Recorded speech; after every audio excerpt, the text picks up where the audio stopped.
ikut ceritanya apabila dapati orang kata cerita Tok Janggut ni benda tak elok kan. Mana kalau tembok tu tak kena lah, tak luka lah. Cerita tu cerita wallah alam lah. Benar-benar tu tak tahu lah.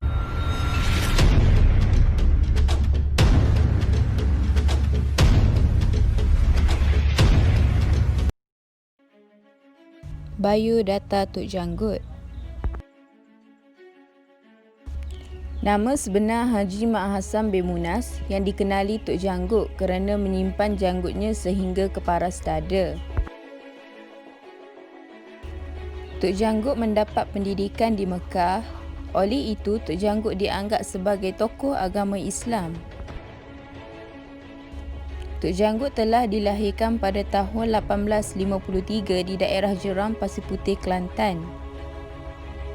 Tok Janggut bekerja sebagai seorang petani dan juga turut berniaga. Tok Janggut merupakan seorang yang mahir dalam ilmu persilatan. Tok Janggut mempunyai sosok tubuh yang tegas dan sangat berani.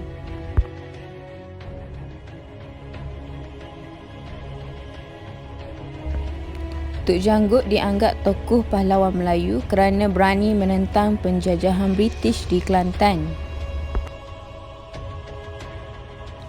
Faktor-faktor penentangan.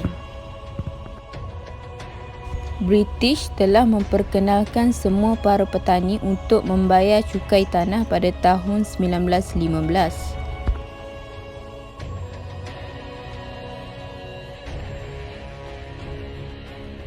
Petani telah dibebankan lagi dengan pelbagai jenis cukai seperti cukai pokok kelapa, cukai pokok pinang, cukai daun sirih dan cukai ternakan seperti lembu dan kerbau.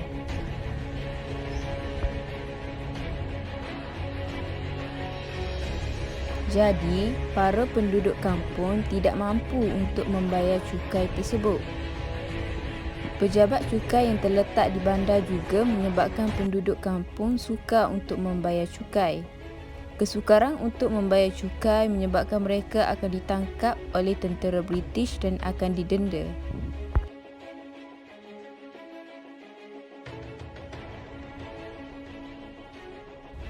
Sentimen anti-British meningkat apabila kerajaan Turki Uthmaniyah menyeru umat Islam berjihad menentang penjajahan British.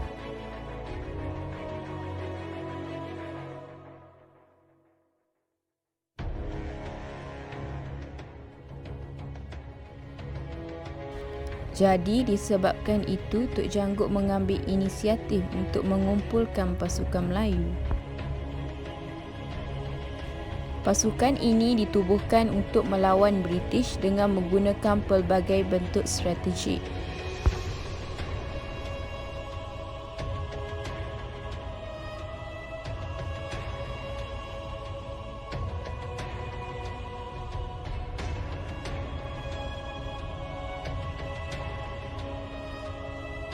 Peristiwa penentangan ini bermula apabila Tok Janggut membantah peraturan cukai British, namun bantahan Tok Janggut tidak diendahkan oleh pegawai daerah Pasir Putih.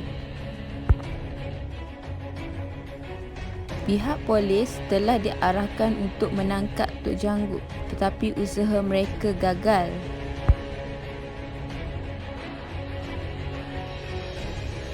Pada 29 April 1915,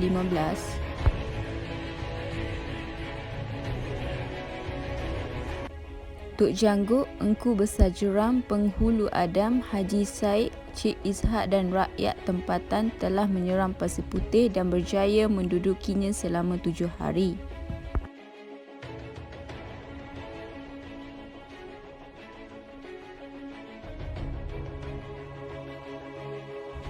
Tok Janggut kemudiannya mendirikan kerajaan di Pasir Putih. Engku Besar Jeram diangkat menjadi raja, Tok Janggut pula menjadi Perdana Menteri dan Cik Ishak sebagai pegawai daerah.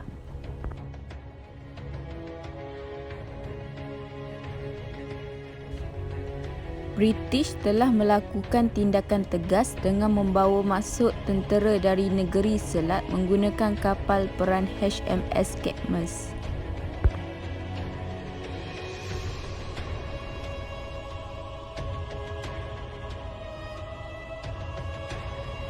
Pihak British menggunakan nama Sultan untuk menangkap Tok Janggut.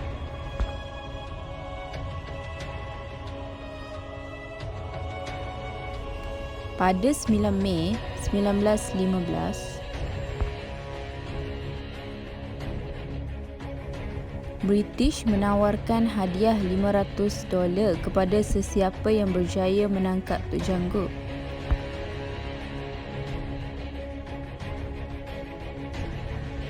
Pada 23 Mei 1915 pula,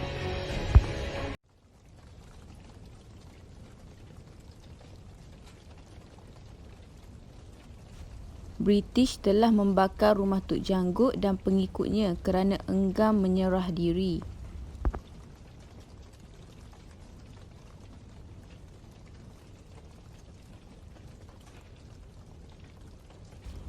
Tok Janggut bertindak balas menyerang Pasir Putih.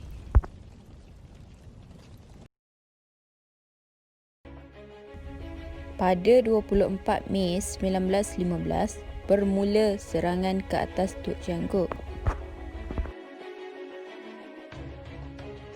British telah menyerang Tok Janggut yang berkubu di kampung dalam Pupuh Saring. Tok Janggut telah ditewaskan oleh British kerana serangan British lebih tersusun dan pihak British menggunakan senjata moden.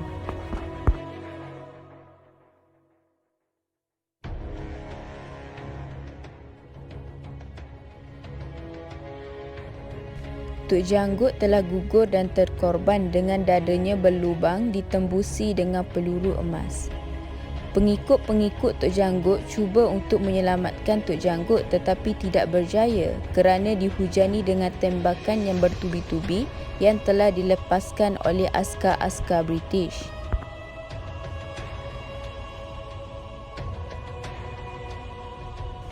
Kesan penentangan.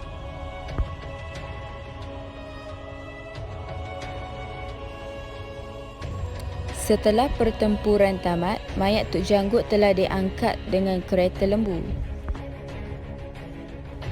Mayat Tok Janggut telah diarak ke Pasir Putih dan Kota Baru selama 4 jam. Kemudiannya, mayat Tok Janggut telah digantung di padang kota dan telah dikebumikan di Pasir Pekan. Tok Janggut dan rakan-rakan terkorban sebagai pahlawan yang menentang penjajah. Tok Janggut telah dibanggakan oleh penduduk tempatan dan sehingga kini walaupun tewas.